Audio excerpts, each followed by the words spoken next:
así yo puedo acceder desde ahí. Por favor, verifiquen que realmente habilitaron el acceso, porque a veces comparten un enlace de Drive, pero no lo habilitaron para que cualquiera lo pudiera abrir. Entonces, por favor, verifiquen los que les ha pasado eso y los que todavía no lo han hecho, por favor, cuando lo hagan. Tienen de aquí hasta las 12 para mandarlo, así que por favor todavía hay tiempo. Bien. No estoy seguro si el examen va a ser el próximo lunes o el próximo jueves, o el jueves siguiente, quiero decir. O el próximo lunes 4 o el jueves siguiente. No. Parcial. Por ahí. Julio, ¿quiere hablar algo? Julio David Hernández. Perdón, ya el micrófono abierto, disculpe, licenciado. Muy bien. Entonces, de ahí, ¿está entrando gente?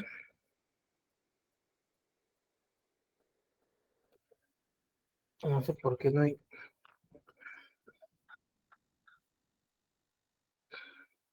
Bien. Y bueno, les aviso, va a haber un paso de aulas en algún momento de la clase, pero ojo, cuando sea el paso de aulas, solo van a interrumpir 5 minutos y nada más. Entonces, por favor, no se vayan a ir. Solo que hagan el paso de aulas, den su mensaje y de ahí continuamos. ¿Sí? Bien.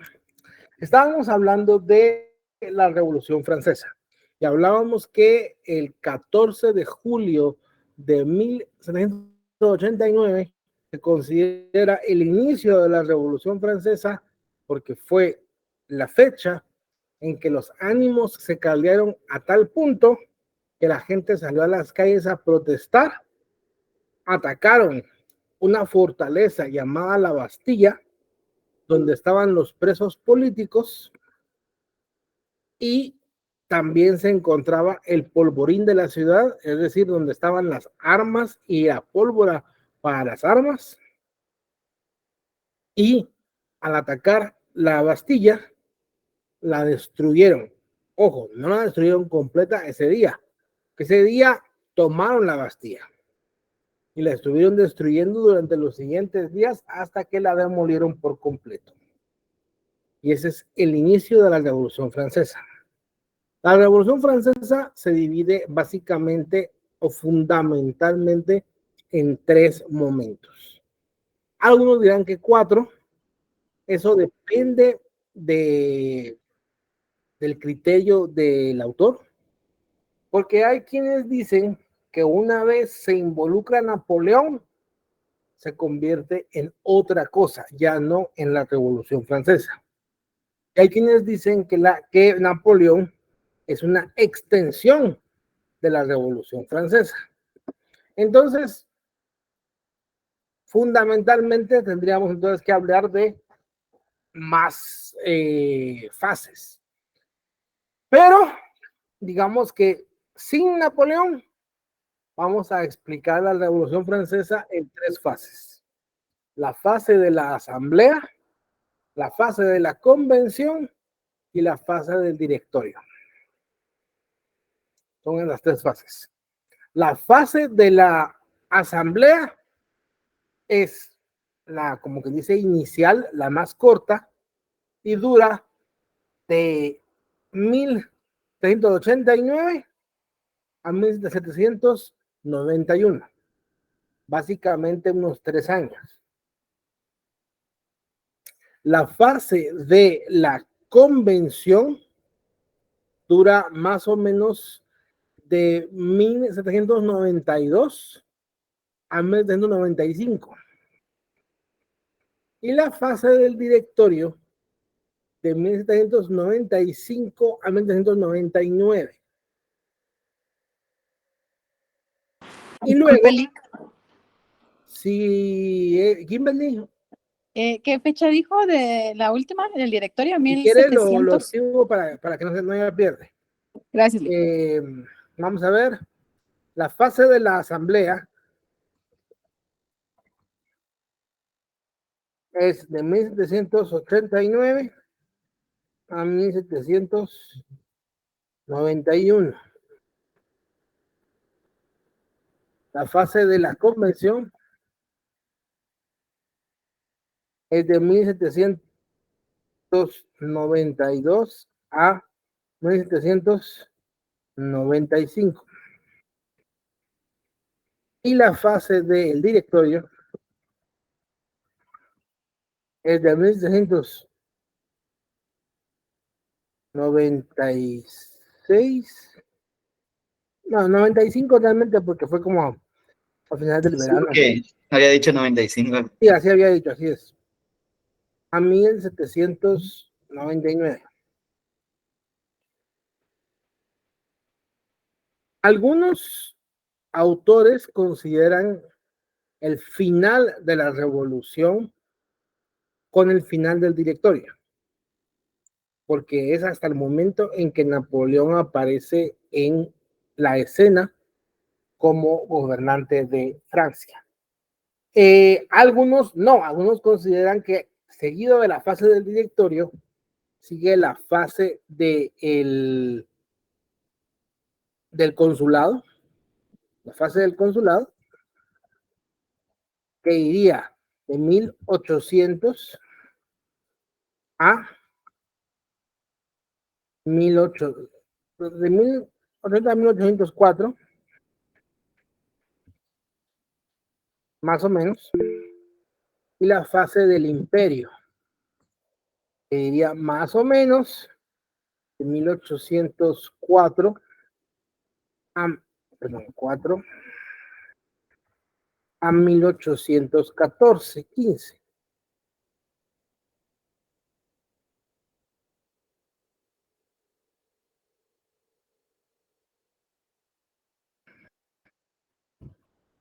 Sería más o menos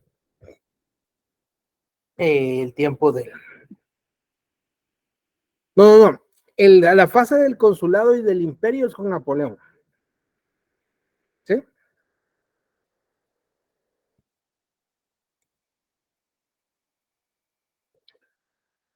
La asamblea, la convención y el directorio es en Napoleón. A ver, importante. ¿Cómo comienza la fase de la asamblea? Bueno, para eso tengo que regresar un poquito, unos meses, un par de meses antes de que estallara la revolución.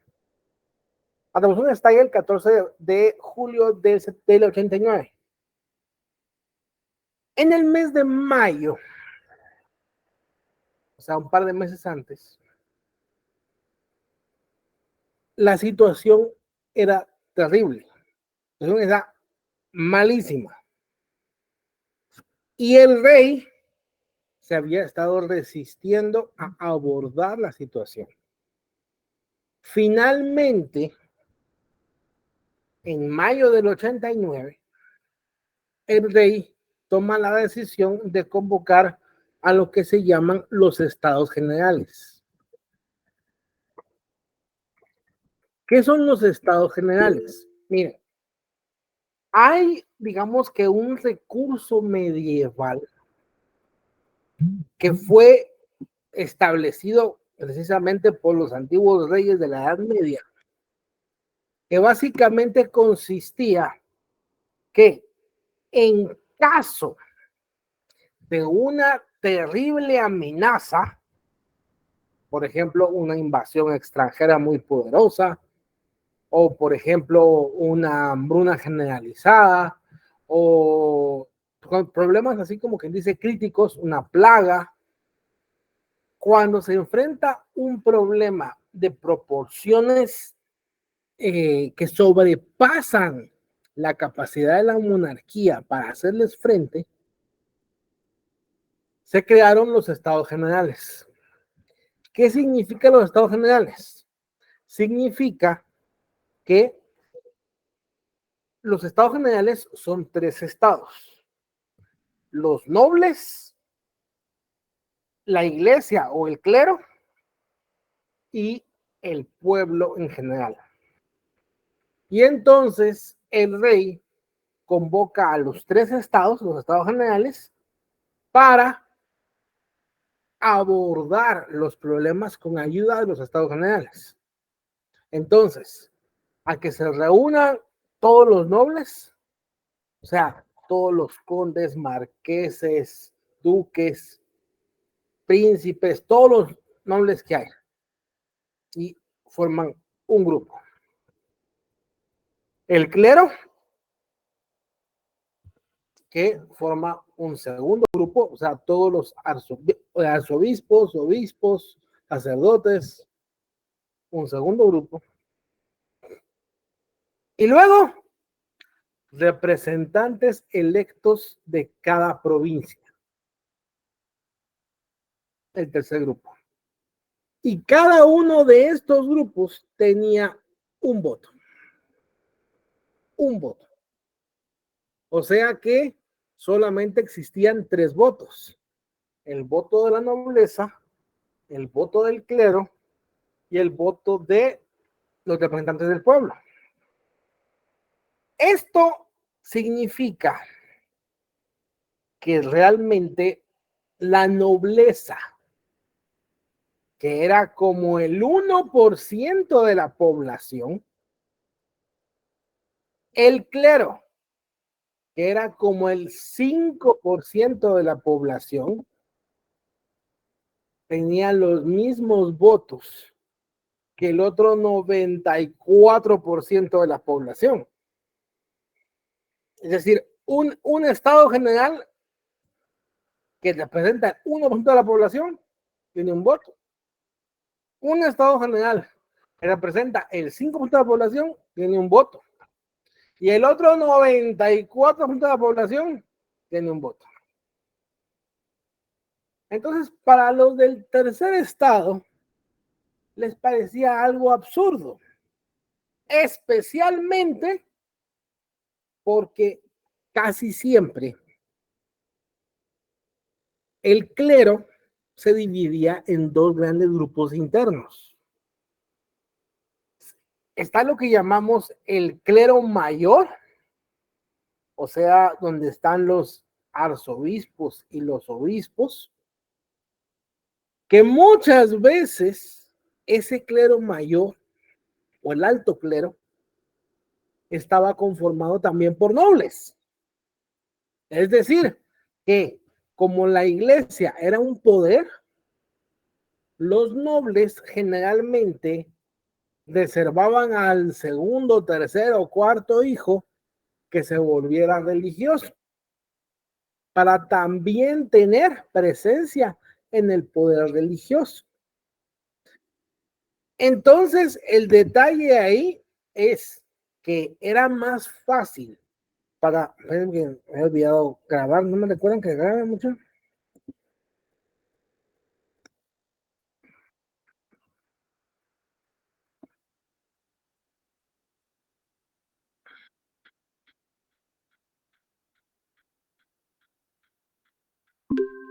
Está. Bien, me he olvidado poder grabar. Les decía, era mucho más sencillo para... Después de la idea, espérense. Explicaba los 3 estados de la Revolución Francesa, antes de la Revolución, los estados generales. El primer estado, la nobleza. El segundo estado, que era el estado del clero, de la iglesia. El tercer estado, el estado del pueblo. El primer estado conformado por la nobleza, el segundo estado conformado por el clero, pero el clero estaba dividido en 2 grandes partes.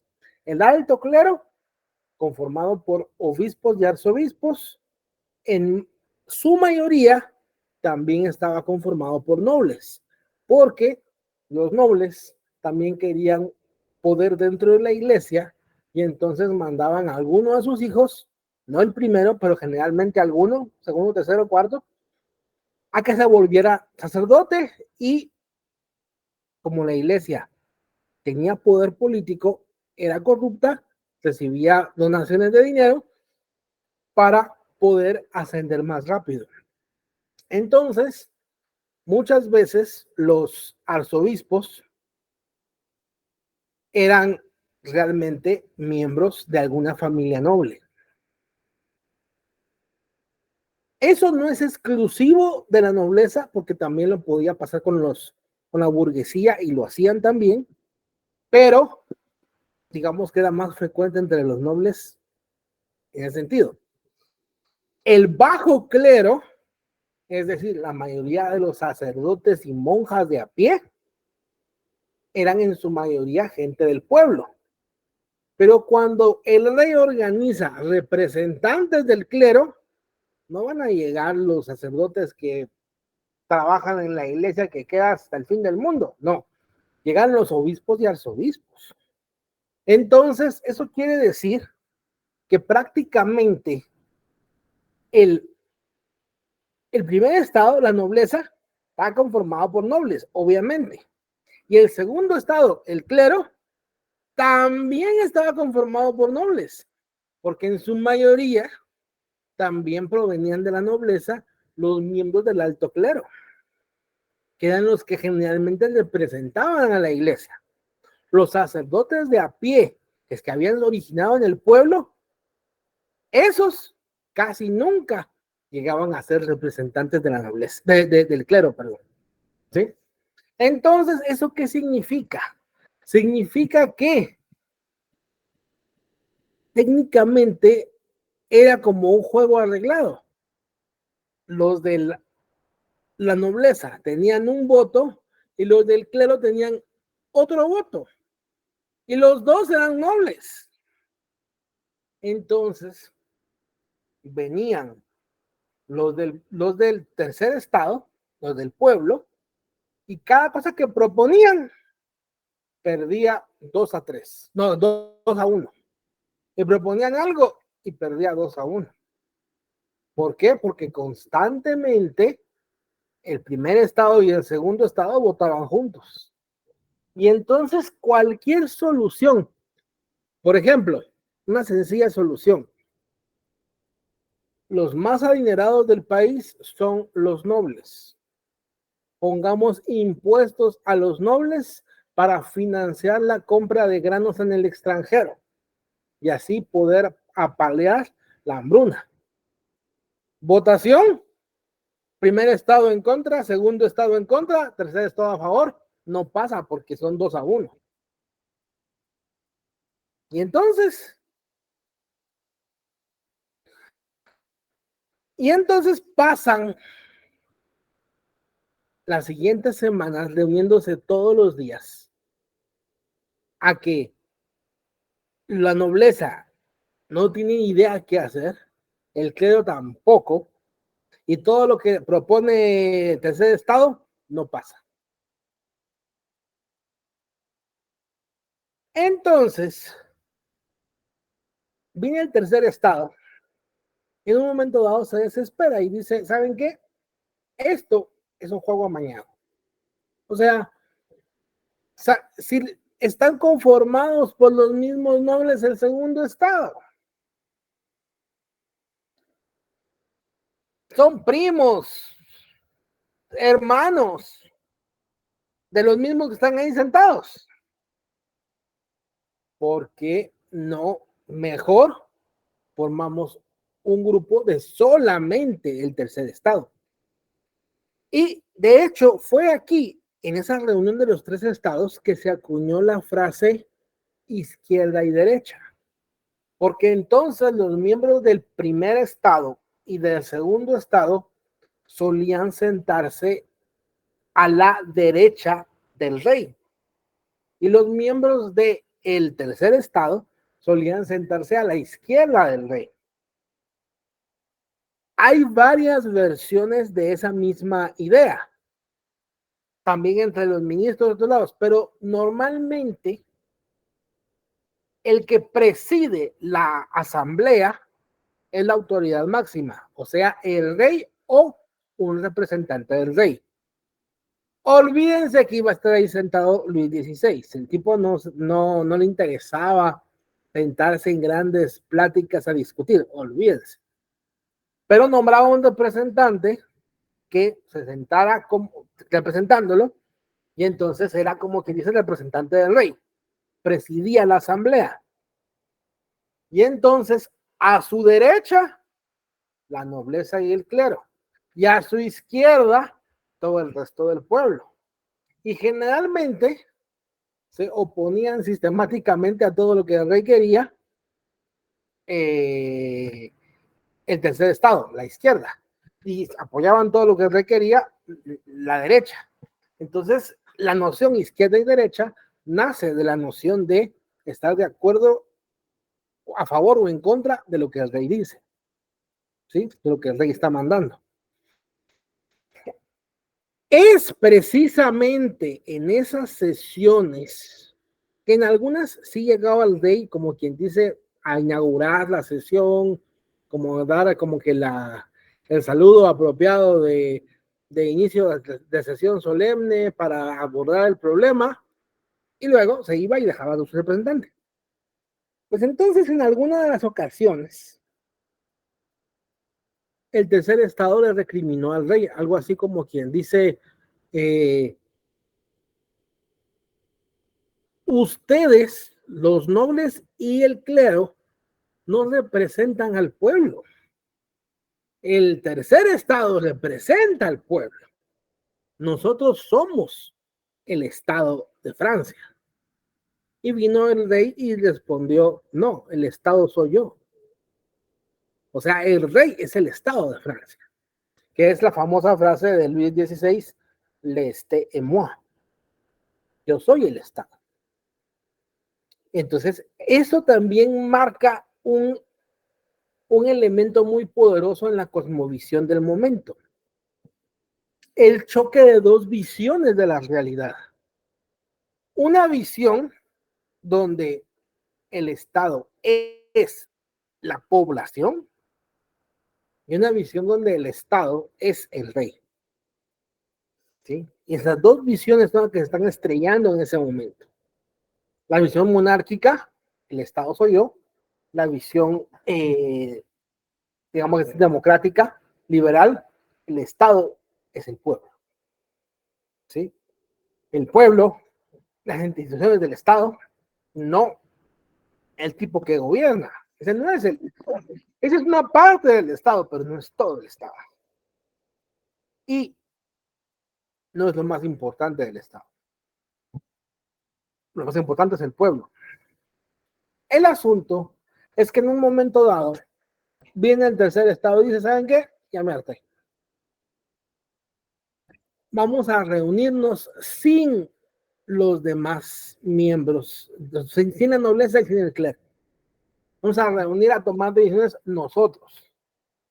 Y cuando dicen eso, al día siguiente, el rey dice, ¿saben qué? Siento que esto de los tres estados no está resolviendo nada. Así que ordena cerrar los tres estados. Pero cuando el rey ordenó eso, fue en la noche. O sea, no había televisión, pues, no había radio, nadie se podía enterar que había decidido cerrar los estados. Entonces, al día siguiente, cuando los miembros del tercer estado llegaron al salón, se encontraron con un letrero que decía, por orden del rey, ha sido clausurada la reunión de los tres estados. Cerrado el salón y no pueden entrar. Entonces, a la par, había una cancha de pelota, que algunos dicen una cancha de tenis. Y entonces vienen los del tercer estado, se reúnen todos los representantes del pueblo en la cancha de tenis y hacen un juramento que se conoce como el juramento de la cancha de tenis. Y el juramento es que se van a seguir reuniendo todos los días a abordar los problemas de Francia como legítimos representantes del pueblo. Y entonces van a conformar, ahora no el tercer estado de los estados generales, no, van a conformar una asamblea.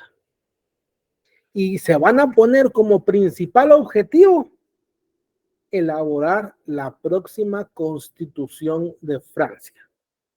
Así que son la Asamblea Nacional Constituyente de Francia. Y se comienzan a reunir en la cancha de tenis. Ese juramento ocurre el 9 de julio. Estamos hablando que estaban a 5 días del estallido popular. ¿Sí? Precisamente en lo que la gente se enteró que los estados generales habían sido cerrados sin llegar a resolver el problema, y B, cuando el ministro de Economía, este señor Jacques Necker, fue despedido como ministro. Cuando el ministro, para la gente, era la única persona que realmente estaba tratando de hacer algo para resolver el problema. O sea, la gente padecía hambruna, se estaba muriendo en las calles de París. Estaban sobreviviendo cazando ratones. Y viene el rey y lo que hace es cierra los estados y despide al ministro de Economía. Entonces, me están preguntando algo. Entonces, lo que les decía es, el hecho de que el rey lo quisiera fuera, como quien dice, todo lo opuesto a resolver el problema, es enredarlo más. En lugar de conseguir que los 3 estados llevaran a la solución del problema, lo cierra. En lugar de atender suministro de los problemas que habían, lo despide. Y entonces, ¿quién está atendiendo el problema si el rey claramente no le interesa abordar los problemas del país?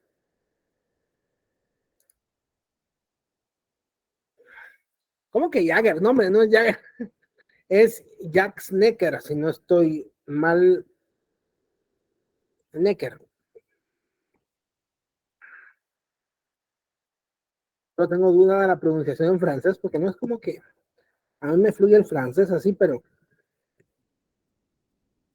así como que digan que bárbaro. Solo quiero verificar el nombre.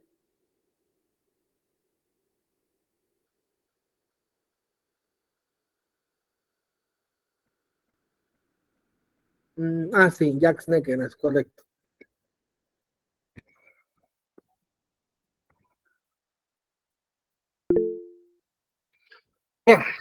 ¿Qué pasa entonces? Cuando la revolución estalla y se toma la gente las calles, por primera vez el rey se mira como que ya no controla el país. Ya no hay una verdadera presencia de funcionarios públicos, ejército, que tengan una idea real y legítima de que el rey gobierna. Ahora gobierna la asamblea. ¿Sí? Es como quien dice, el pueblo está desconociendo la autoridad del rey. Pero ojo, no lo ha perdido del todo.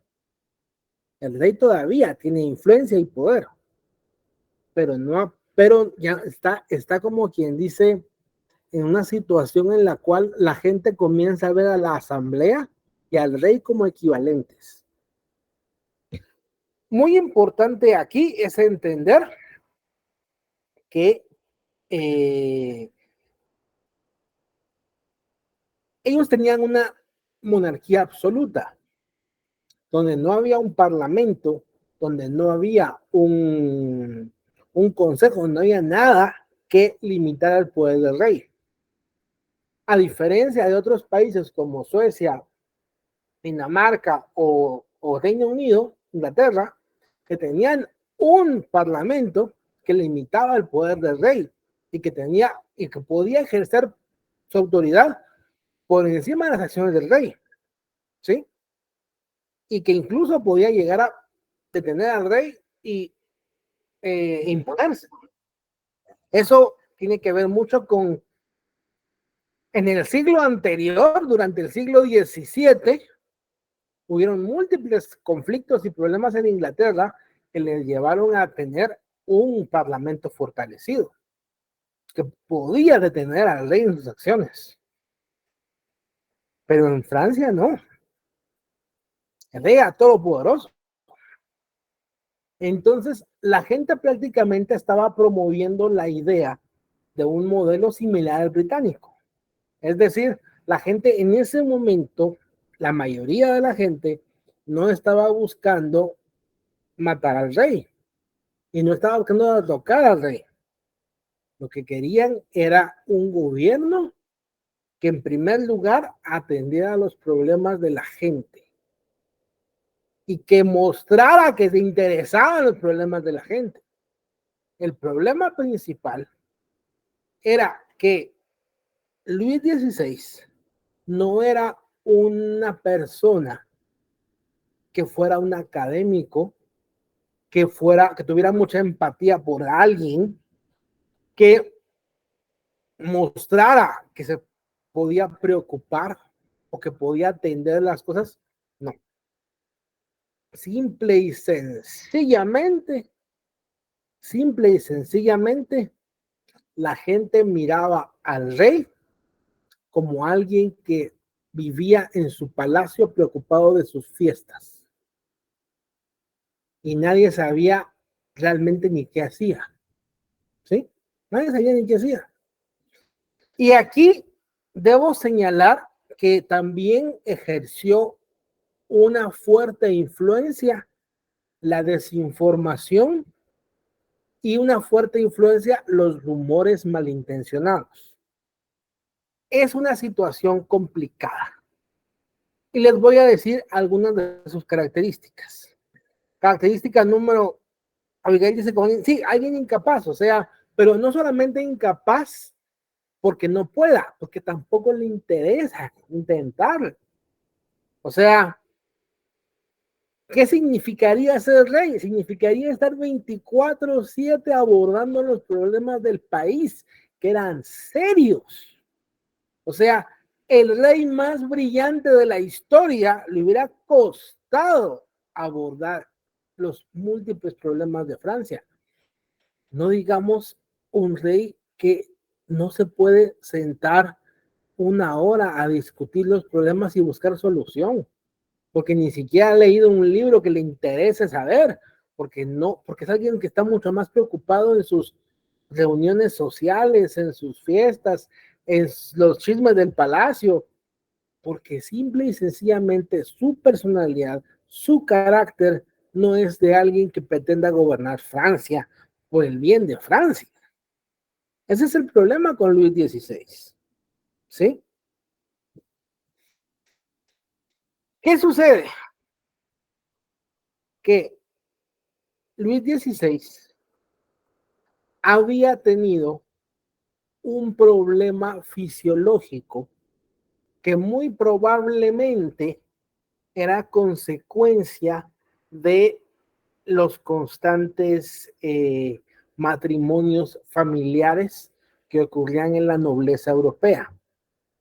El problema es que por conservar la sangre, ¿verdad? Los europeos tendían su nobleza a casarse entre primos, y entonces que eso a la larga era perjudicial, porque ustedes saben que los matrimonios de los hijos entre hermanos, medios hermanos, primos y demás tiende a provocar hijos que tengan genes repetidos, idénticos, lo cual hace más probable que ocurran deformaciones. Y es justamente lo que le pasaba a Luis XVI, algo que nadie sabía realmente por qué sucedía. Pero lo que sucedía básicamente, y según hay registros que nos cuentan un poco la historia, lo que sucedía es que Luis XVI tenía una deformación que mucha gente lo comentaba en secreto, pero que no sabían entender por qué. Y la deformación que tenía es que aparentemente, y pido criterio para escuchar esta cuestión, aparentemente lo que sucedía es que el tejido, como quien dice, cobertor del pene, no se estiraba. Entonces, cuando Luis XVI se excitaba, le dolía en vez de sentir placer. Entonces, generalmente, Luis XVI evitaba excitarse porque le significaba dolor. El problema es que eso significa que entonces nunca se ponía erecto porque eso era un problema físico y entonces no podía embarazar a María Antonieta. Y eso provocó que durante años, siendo el rey, la gente se preguntaba, ¿y a qué horas va a dar hijos el rey, verdad? Porque ya van años de años de años y el rey no tiene hijos, lo cual generalmente significa dos cosas. Número uno, le echan la culpa a la reina, María Antonieta, que recuérdense que era una Habsburgo, o sea, era hija de enemigos históricos de Francia, una princesa Habsburgo. Y segundo, múltiples rumores malintencionados en contra del rey, que iban desde que no tenía pene y que por eso no podía embarazar a María Antonieta, hasta pasar por que lo que pasaba que se acostaba con demonios, entonces por eso era que no podía tener hijos. El asunto es que el rey tardó mucho tiempo en aceptar que le hicieran una operación que básicamente ayudara a, como que dice, cortar el tejido que le impedía excitarse. Y entonces, al cortarlo, pudo realmente tener hijos. Pero tardó años en decidirse. Y durante esos años, su imagen se vio muy afectada por los rumores de palacio que llegaban al pueblo. Y entonces, cuando finalmente se operó, que si hay registros del doctor que lo operó sobre el procedimiento que realizó, y por eso sabemos mejor, tenemos una mejor comprensión de lo que sucedía, cuando finalmente se decidió para hacerlo, entonces el rey ya pudo tener hijos y muy rápidamente María Antonieta tuvo como, no me acuerdo cuántos embarazos, pero tuvo varios hijos frecuentes. Normalmente, sí, Kevin.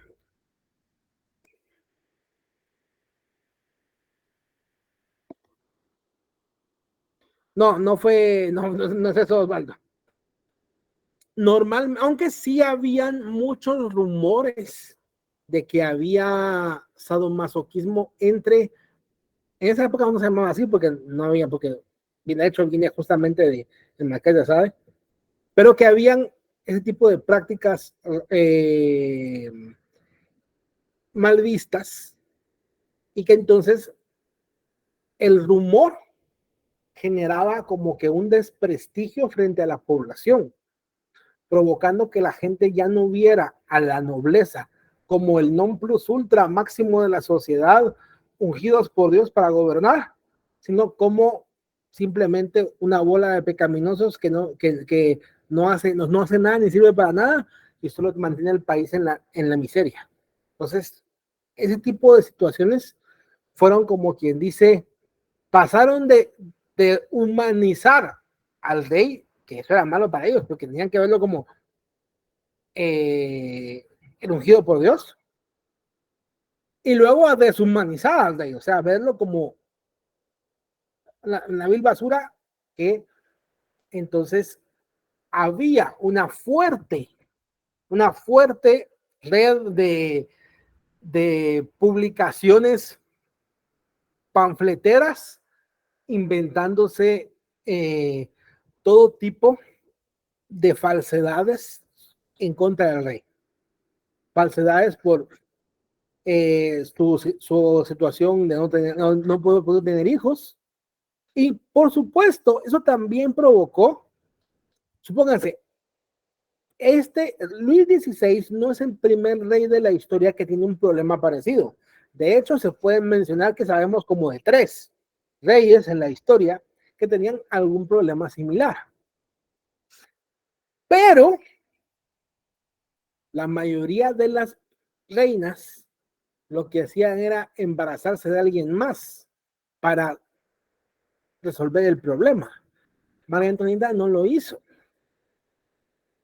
Pero la gente creía que sí.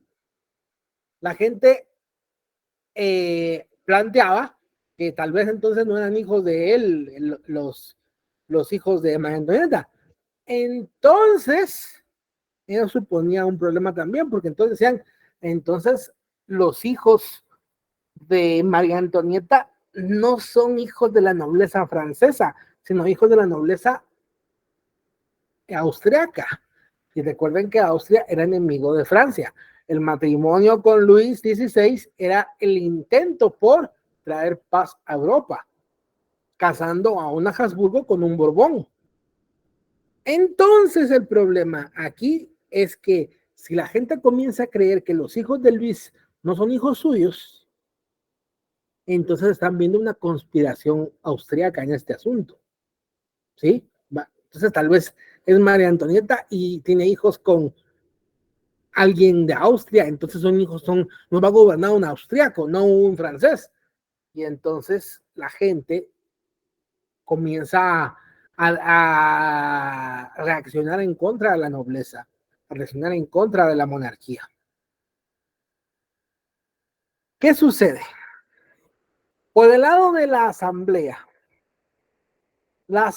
comienza a tratar de organizar y reorganizar el gobierno. Y lo primero que hace es buscar establecer el criterio de ciudadanía. Es decir, en la monarquía todos son plebeyos del rey. Y como plebeyos son súbditos del rey. ¿Qué quiere hacer la asamblea? Eliminar el concepto de súbditos, eliminar el concepto de plebeyos, establecer el concepto de ciudadanos. Y que los ciudadanos de Francia tengan derechos y tengan obligaciones para con el Estado de Francia. Y entonces, para eso entonces hacen la Declaración Universal del hombre y del ciudadano. Y la Declaración del Hombre y del Ciudadano es la que establece derechos y libertades otorgados de nacimiento que el Estado reconoce y promete proteger. ¿Sí? La libertad, la igualdad y la fraternidad. Los 3 pilares de la Revolución Francesa. Libertad, igualdad y fraternidad.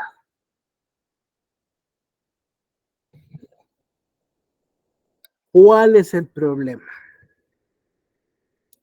El problema es que el descontento de la población cada vez sube más, en parte porque la asamblea está tratando de atender los problemas y de resolverlos. La gente está consciente de eso, pero entonces cada vez que no hay modo que se resuelvan los problemas todavía y la gente empieza a desesperar, le echan la culpa al rey. Pero es que es culpa del rey, pero es que es culpa del rey, pero es que es culpa del rey. ¿Sí? Entonces, viene la gente y decide, ¿saben qué? El rey vive en el complejo de palacios de Versalles que el complejo de palacios de Versalles está muy lejos del resto de la gente. Mejor traigamos al rey aquí, a París, para que vea la miseria de la gente de frente y se entere las cosas como están. Y entonces, una turba enardecida salida de los mercados de Francia, salida de todos lados, llega en gran cantidad al palacio en Versalles. Asesina a los guardias del palacio. Hay quienes dicen que había un grupo de mujeres que eran limpiadoras de pescado de los mercados, que llevaban sus cuchillos de limpiar pescado y que querían matar a María Antonieta.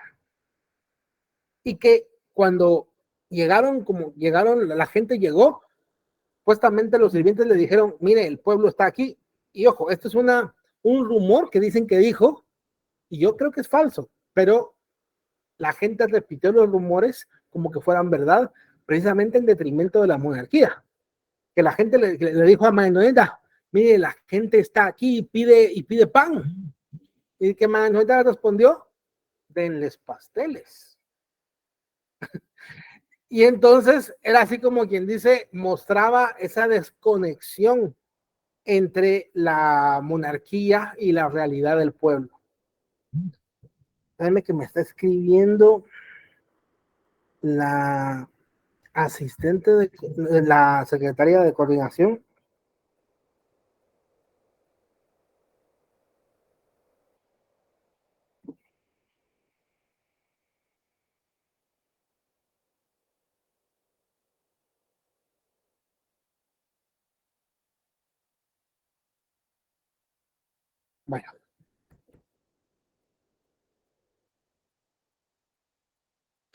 Bueno, por cierto, la licenciada, la secretaria Jenny Vicente me está pidiendo que en una publicación que ella hizo en el grupo que yo administro, que si yo puedo destacar para que lo puedan ver.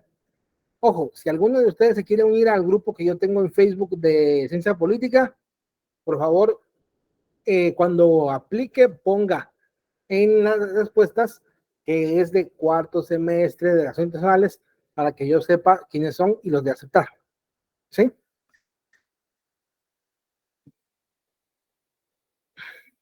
Kevin, sí, algo parecido, no exactamente igual, pero algo parecido.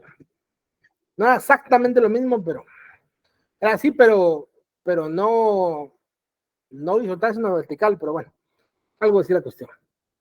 El asunto es que la gente prácticamente secuestra al rey y a la reina y a sus hijos y se los lleva a París, al Palacio de las Tullerías de París, y básicamente los obligan a vivir ahí como gente normal, ¿sí?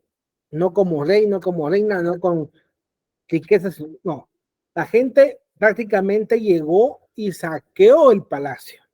Se llevó todo lo que pudo, especialmente alimentos, y fue a dejar al rey, a la reina y a sus hijos al Palacio de las Tullerías. Y ahí a quedarse. Entonces,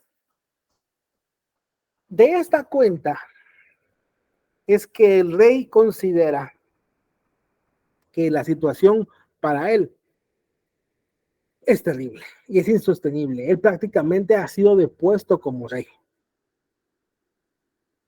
Y ya no gobierna, o sea, está en un palacio feo, que es un palacio, o sea, comparado con Versalles, que es tremendo palacio, es cualquier cuchitril. El palacio de las Tullerías. Y en las Tullerías está como quien dice cercado, o sea, todo el tiempo hay gente vigilándolo de la revolución. Y ellos prácticamente viven en el palacio como que estuvieran encarcelados como que fue una cárcel donde estuvieran. Entonces, como María Antonieta es austriaca, ella mantiene correspondencia con sus papás, los reyes de Austria, que también tienen familia en el imperio romano germánico. Entonces viene el rey y decide usar las cartas de su esposa a la realeza austríaca y les pide ayuda, que manden un ejército para derrotar a los revolucionarios y que lo vuelvan a poner en el poder. Pero lo que ellos no sabían es que los que transportaban las cartas las leían antes de entregarlas. Y entonces, cuando leyeron que el rey estaba pidiendo apoyo al rey de Austria para que mandara un ejército combinado de fuerzas austriacas y romano-germánicas para deponer a la revolución, o sea, deponer a la asamblea y devolverle el poder, adivinen qué pasó. Tomaron la decisión de juzgar al rey por alta traición al Estado de Francia.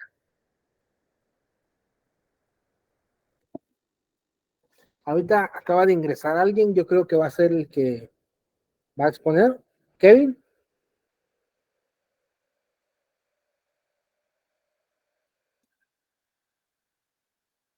Me avisa cuando esté listo. Entonces el rey de Francia, por las cartas que mandó pidiendo ayuda al rey de Austria, entonces ahora es visto como un traidor.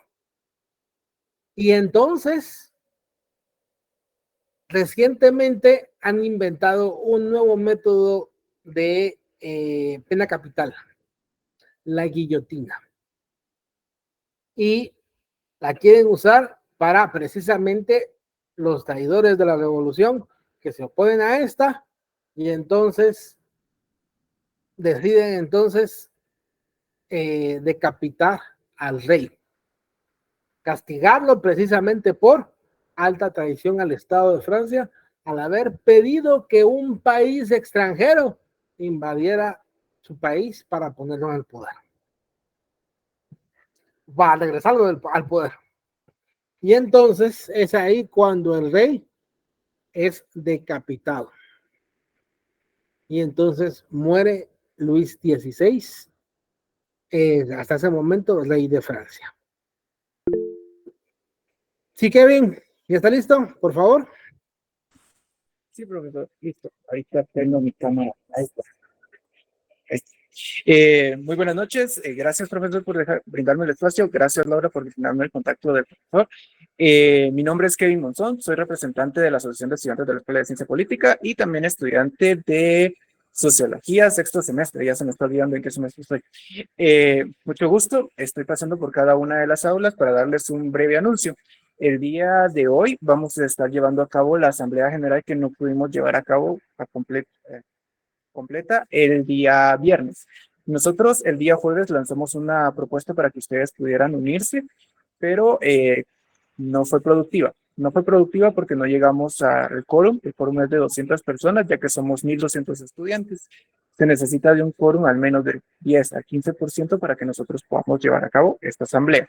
No pasó, por lo cual decidimos pasar de manera más presente para tener una comunicación más directa con ustedes, para que ustedes se puedan unir. Estoy entrando a cada uno de los salones. Este es el último que me toca, entonces ya es una carrera maratónica y ahorita va lo que les quería decir. A las 8:45, dentro de 45 minutos, vamos a estar llevando esta asamblea. Su representante Laura, yo estoy 100% seguro de que ella les ha estado enviando las invitaciones para que ustedes puedan entrar y que esta vez no es la diferencia. Hay dos enlaces. Un enlace es de Meet y el otro enlace es de Facebook. Si en la asociación, por ejemplo, ya no cabemos en el Meet, vamos a trasladar a Facebook para que ustedes también puedan entrar por ahí. La asamblea va a tocar puntos importantes sobre qué es lo que ha estado trabajando la asociación de estudiantes, así como planes de acción y también planes a futuro que tiene que implementar la asociación. Y también ustedes pueden externalizarnos dudas acerca sobre lo que hemos estado trabajando y también críticas si ustedes consideran que algo se podría estar haciendo mejor, como por ejemplo la comunicación que se tiene entre los miembros del secretariado y todos los demás estudiantes, porque es necesario que estemos unidos en este aspecto. Aparte de eso, quería también mencionarles que el espacio va a estar abierto para que ustedes puedan entrar desde las 8:45 hasta finalizar. Me disculpo si escuchan a mi gato ahí gritando, pobrecito. Ha estado algo loco el día de hoy, pero no puedo callarlo, ya trato. Entonces, eso sería todo. Gracias otra vez. Está el espacio abierto, van a poder ingresar y los esperamos. Gracias, profesor, por el tiempo. Les deseo una buena semana de parciales. Pónganle atención a este tema que es muy bueno. Me gustaría quedarme, pero tengo que regresar a mi clase. Así que adiós y los esperamos. Muy bien. Muy bien. Entonces continuamos. Todo comentario, por favor, asistan a la asamblea. Expresen su voz. Voten. Es necesario ejercer las funciones de la asamblea. ¿No ven lo que cuesta? Bueno, entonces resulta que ejecutan al rey.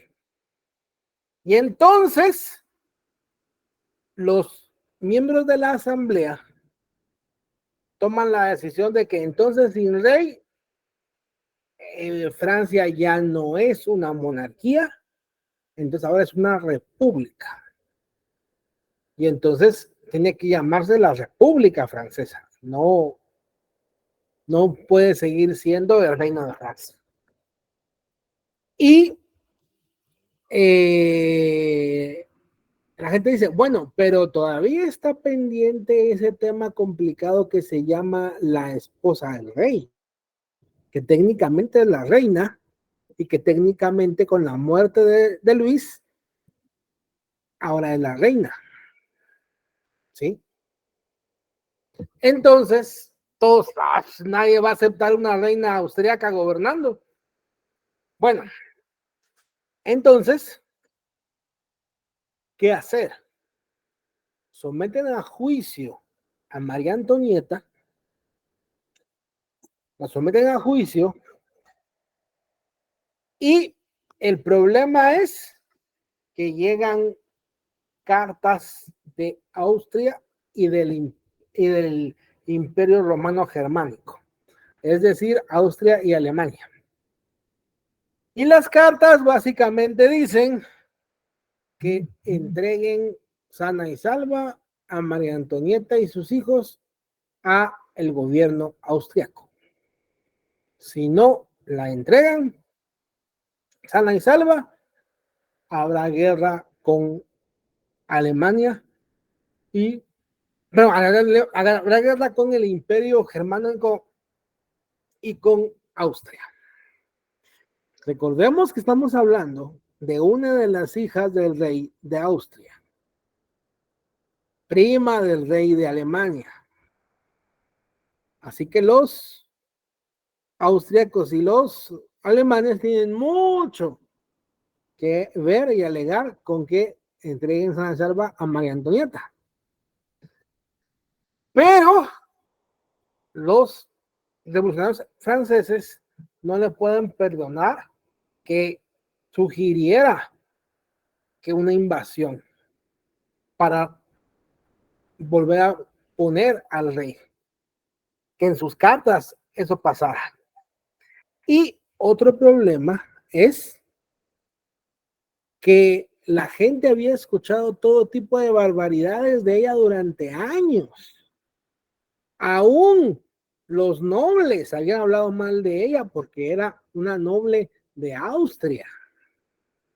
Entonces había todo tipo de crímenes, indecencias, atrocidades, un desfile de perversidades que había la gente contado en las calles y que habían hecho panfletos. Había un periódico que era publicado por un revolucionario llamado Mahat. Se pronuncia Mahat, pero se escribe así como Marat. Y Mahat era la descripción del periódico incendiario. La descripción del periódico que solamente va a hablar mal de todo el mundo y que va a levantar todo tipo de rumores perversos, algo así como nuestros medios de hoy en día también. O sea, muchos medios de hoy en día, ojo, yo sé que no todos, pero este Jean-Paul Mahat, permítanme que me está llamando la coordinadora y entonces debo contestar. ¿Aló? Sí, estoy en clase,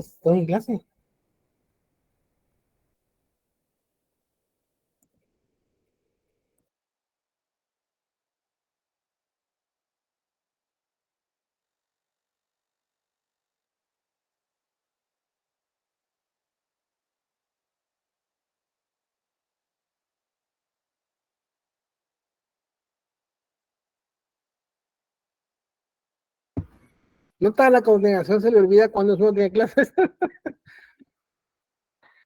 Bueno, les decía, entonces, Jean-Paul Marat, este editor del periódico revolucionario, era el difusor de todas las noticias falsas.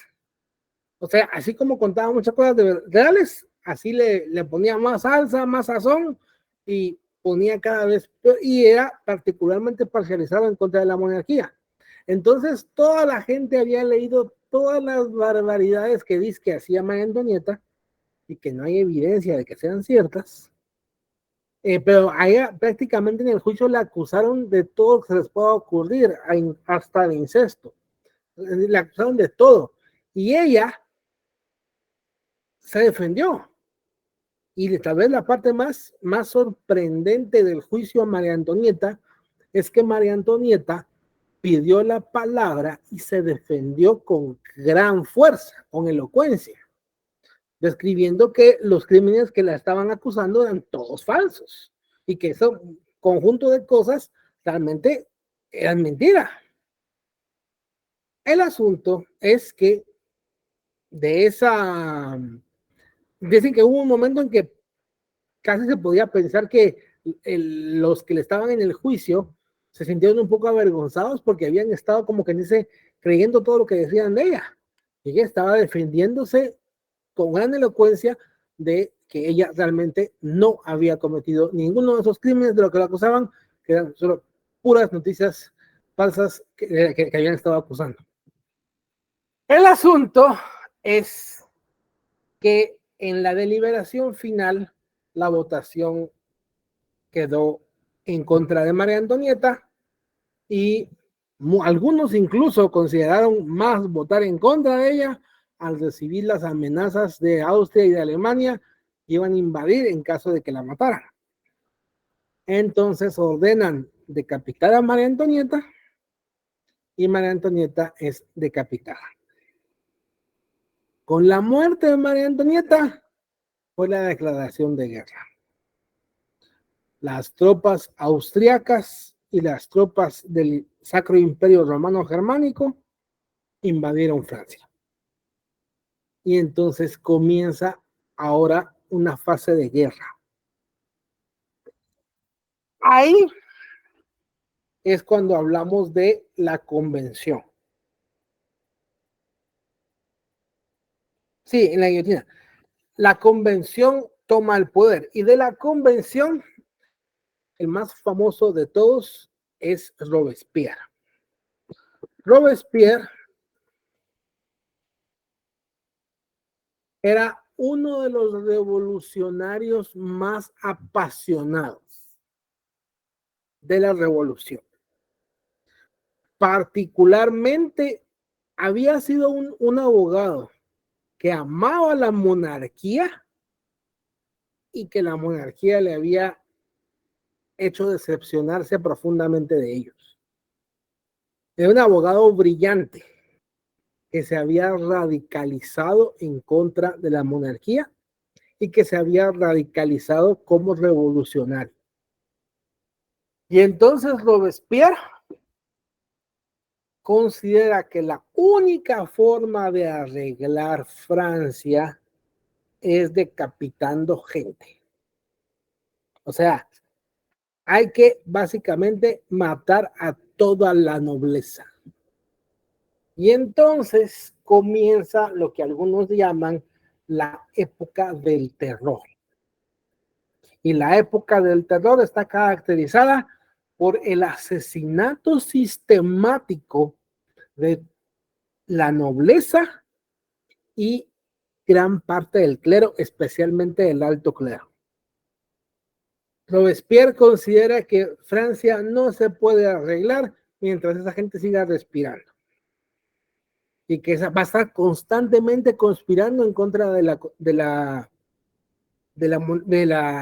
República, conspirando en contra de la revolución, y por consiguiente solamente pueden resolverlo matando a todos los nobles y a todos, e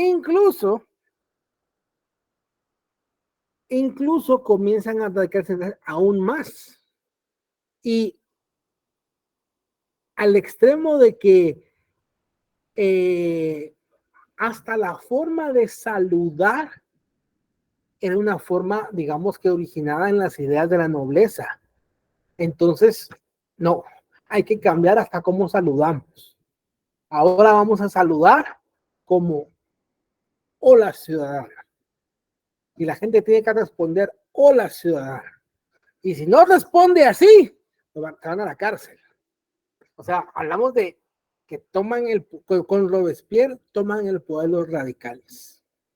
Algunos los dividieron en dos grandes grupos, los jacobinos y los girondinos. Podríamos decir que los jacobinos eran como que los radicales, los extremistas, y los girondinos los moderados.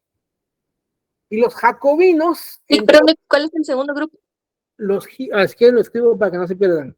A ver, los jacobinos son los radicales.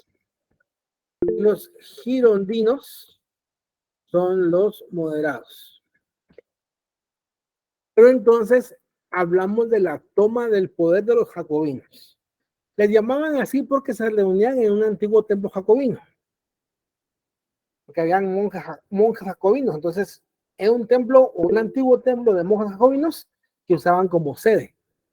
Y entonces ahí Robespierre toma el poder del gobierno francés.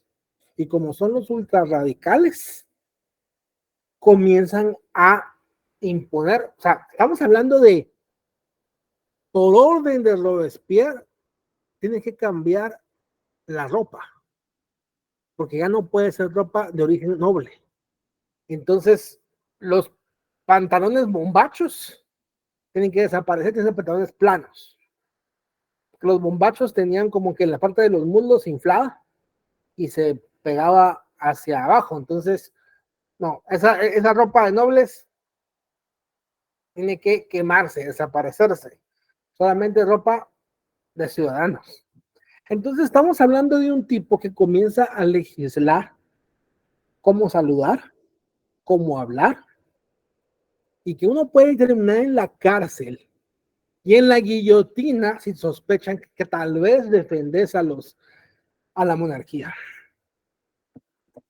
Y estamos hablando de una época complicada porque hablamos de que durante siglos la gente habló y se movió bajo estándares y parámetros monárquicos. Y ahora todo lo que recuerda a la monarquía es penado gravemente. Cárcel o pena de muerte por cualquier cosa que recuerde a la monarquía. Entonces ocurre la destrucción sistemática de muchos palacios, de muchos castillos, el asesinato sistemático de todos los nobles que puedan aparecerse.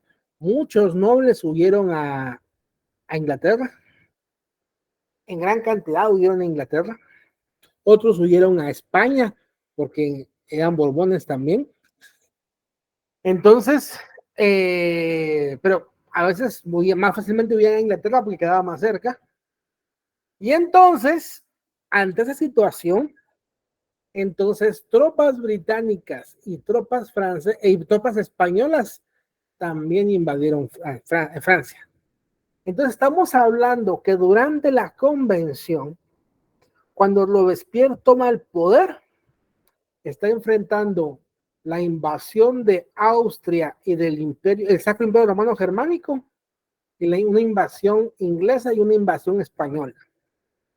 Simultáneamente, además de que hay un régimen de terror, la época del terror, en la que Robespierre está mandando a asesinar prácticamente todo el tiempo.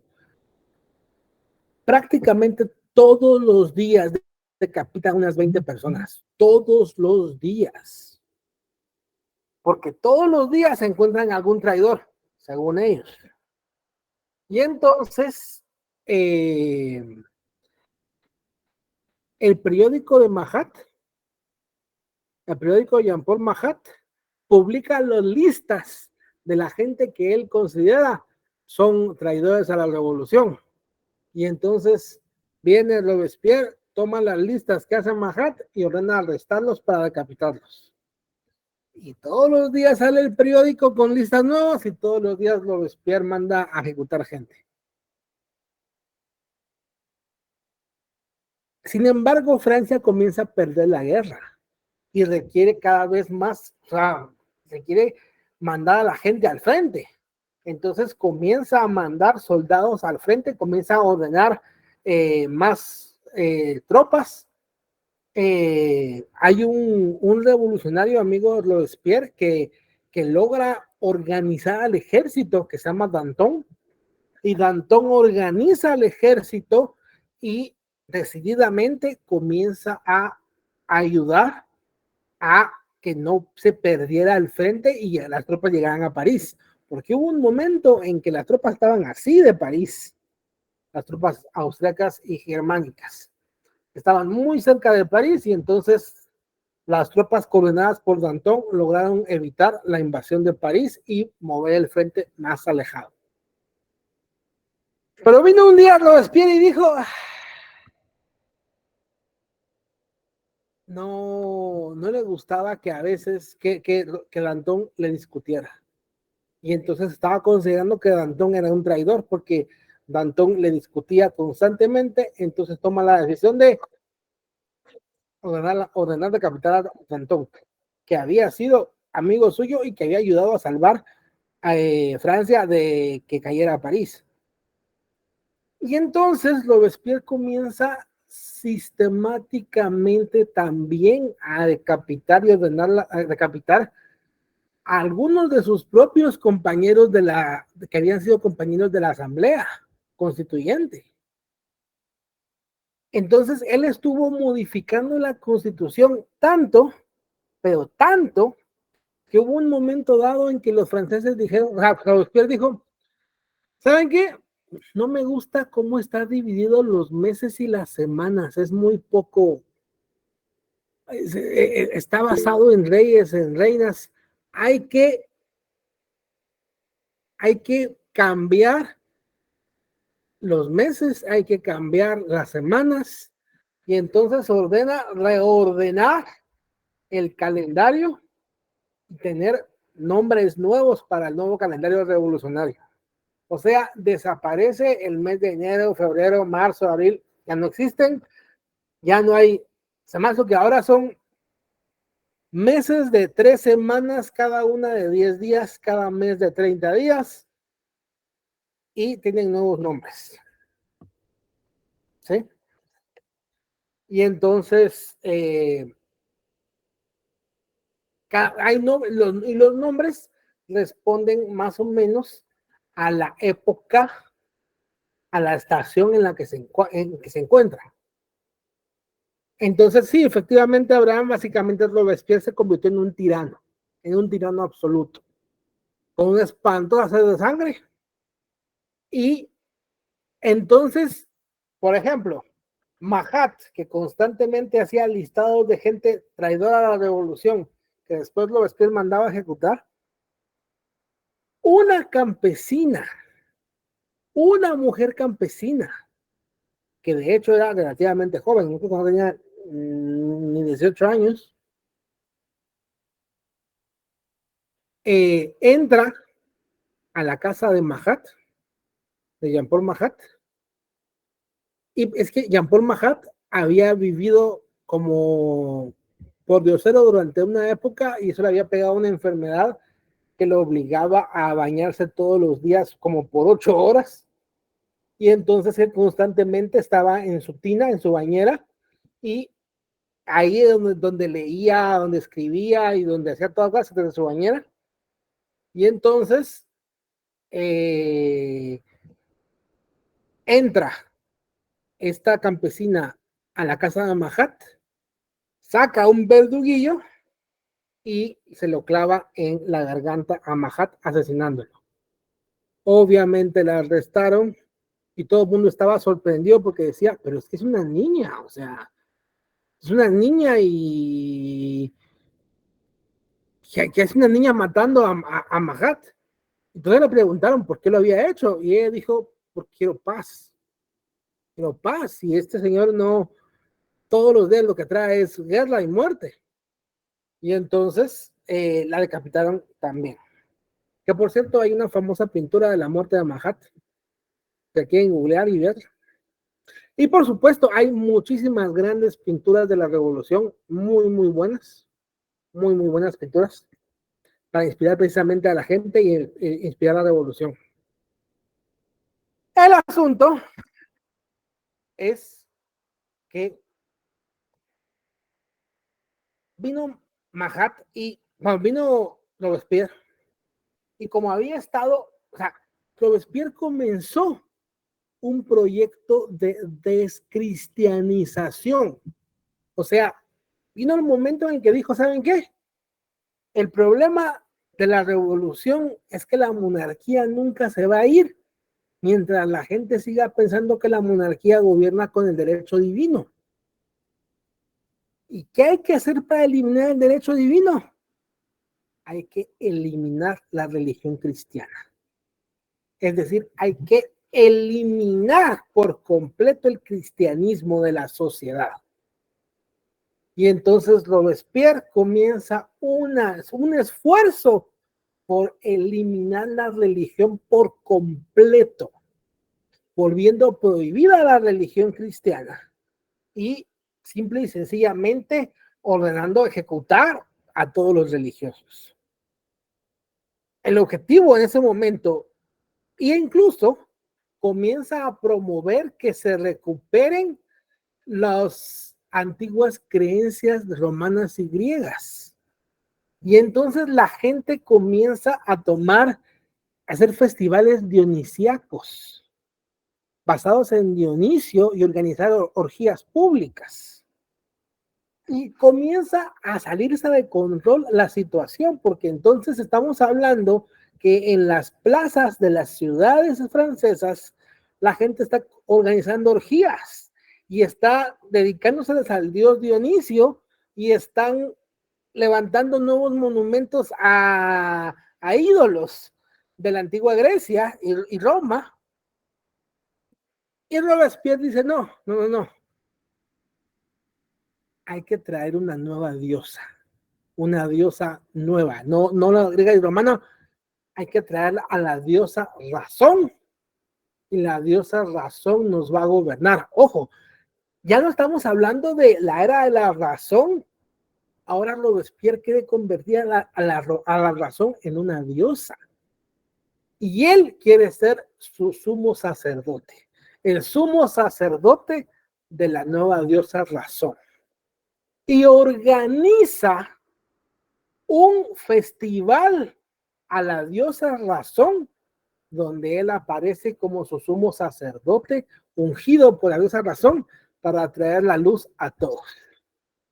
Pero cuando la gente del pueblo de Francia vio a Robespierre vestido en túnicas, recibiendo, como quien dice, la bendición de la diosa Razón, que era de mentiras, obviamente, para gobernar Francia con la luz de la razón, la gente dijo, este tipo ya se volvió loco de veras, pero de veras. Robespierre era un excelente orador, un orador magnífico, pero la gente estaba harta de él. Y esa es su exposición, donde él salía como sumo sacerdote de esa razón, terminó a convencer de muchos que el tipo ya se había perdido la cabeza. Entonces, la gente comenzó a responderle. Los miembros de la convención comenzaron a discutirle. Él había asesinado a girondinos y jacobinos por igual. Y entonces, él comienza entonces a publicar nuevos listados con más gente a ejecutar. Y entonces la gente no lo aguantó. Arrestaron a Robespierre y le rompieron la quijada. Y entonces, en el 9º día de terminó era el nuevo mes de julio, y era la tercera semana de terminó, o sea, algo así como quien dice la última semana, o sea, a finales del mes de julio, lo que tal vez sería para nosotros algo así como el 30 de julio, el 9º de terminó, Robespierre le cortan la cabeza. Y entonces, la Revolución Francesa termina la época del terror y los girondinos, los moderados, toman el poder y organizan un nuevo directorio. Un nuevo directorio para administrar y gobernar la Revolución Francesa. Y entonces, en este nuevo directorio, estaba, primero que nada, a desechar las políticas ultrarradicales de Robespierre. Descristianización, ok, se pasó demasiado. ¿Saben qué? Tiren eso y regresemos a el calendario que usábamos. Tiren eso y regresemos o sea, la revolución se había fundado sobre los ideales de libertad de credo, no perseguir a la religión. La revolución se había fundado sobre los ideales de libertad, igualdad y fraternidad. No eliminar a todos los enemigos de la revolución. Entonces Robespierre perdió la cabeza, perdió el norte y se ultra radicalizó. El directorio comienza a, como quien dice, reorganizar el Estado, pero su mayor preocupación es la guerra, porque los austriacos, los Sacro Imperio Romano Germánico, los británicos y los españoles están ganando terreno dentro de Francia. Hasta que de repente un capitán del ejército que se estaba enfrentando a los británicos en el sur, sorprendentemente derrota las tropas británicas en cuestión de, o sea, después de meses de estar peleando contra los británicos, un solo capitán del ejército reorganiza el ataque y derrota al ejército británico. Y el directorio está estupefacto. ¿Cómo lograron derrotar a los británicos al sur? Con la derrota británica, las tropas pudieron reorganizarse y sacar a los españoles de Francia. Y el directorio dice, traigan a ese capitán del ejército y pónganlo al frente contra los austriacos. Y entonces, los miembros del directorio llaman al capitán y lo nombran general, que dirija las tropas que están peleando contra el imperio austriaco y el imperio romano germánico. Reorganiza el ejército, reorganiza las baterías de ataque y derrota de forma combinada a los ejércitos austriacos y romanos germánicos, dándole la victoria total a Francia. Y el directorio no lo podía creer. O sea, ¿y este tipo quién es?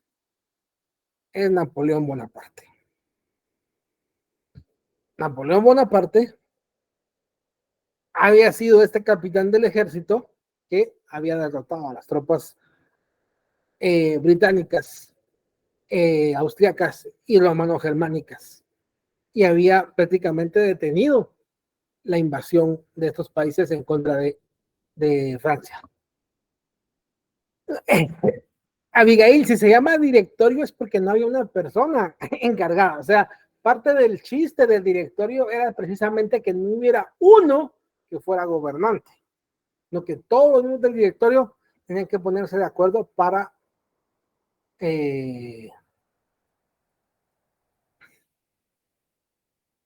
miren, sí habían algunos que eran como quien dice el director del directorio, pero se supone que es únicamente el coordinador entre iguales. En ningún momento se supone que sea superior a los demás. Y el nombrecito de ese director se me fue. Yo recuerdo, es que, ¿cuál era el nombre del? Se los debo, pero el que dirigía el directorio, por ahí lo van a revisar y se los digo si quieren el día jueves. El asunto es que entonces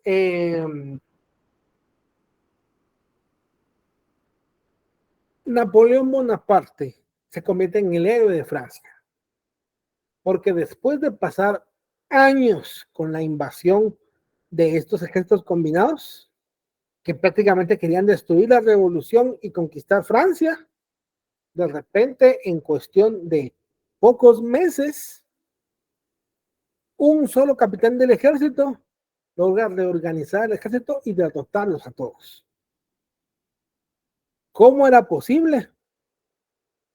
Lo único que sabían de él es que Napoleón era un matemático.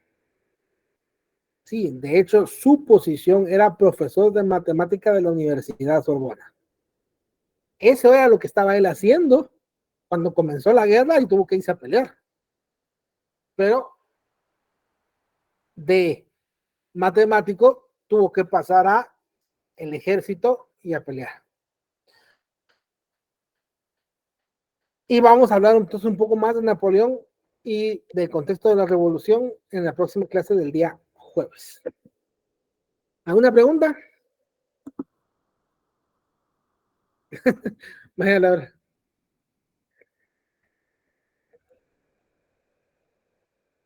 Gracias, Alan, Erika y todos los, Dania, Andrea, Marcelo. Oye, Abraham, entonces, si no hay más preguntas, damos por terminada la clase y nos vemos el día jueves. Gracias, Lick. Muchas Muy amable. gracias. Muchas gracias.